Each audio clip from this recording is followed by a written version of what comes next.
Okay, this is a demo of the EI meter with the the current input going into the hardwire binding post jack, and the voltage input, because the only input it has is the binding post. Okay, so I'm going to do is I have it on the 5 amp full scale on the vector on the graph.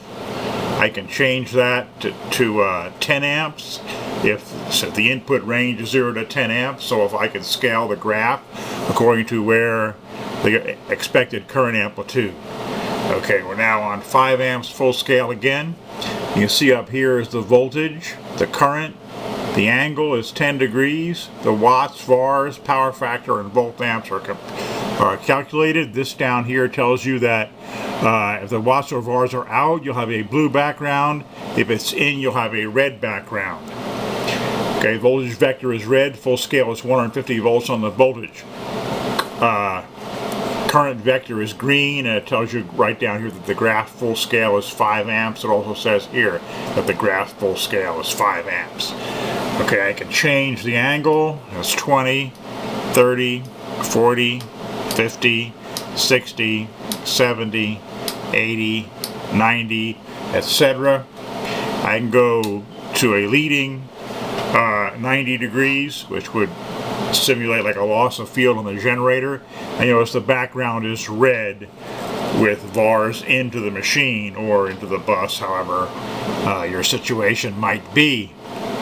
And that is the basics of the power system meter using the hardwire input. I can also use the clamp on.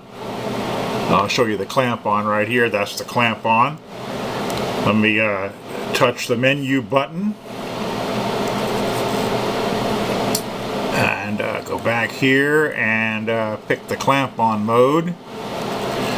And now you can see that I don't read any current, and all these are blanked out, and there's no vectors if it's below the threshold of either the voltage or the current.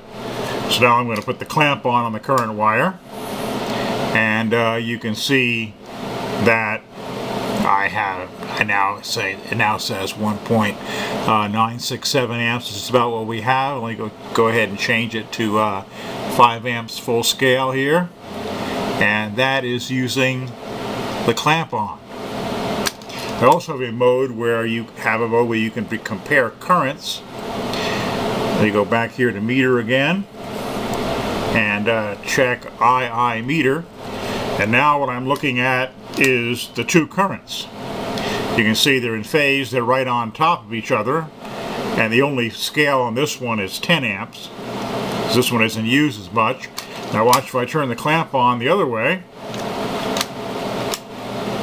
you see that the vector of the second input points straight down. The green is going straight down, the red is going straight up, because they're 180 degrees out of phase. And that is the essence of the phase angle meter. Back to the menu here.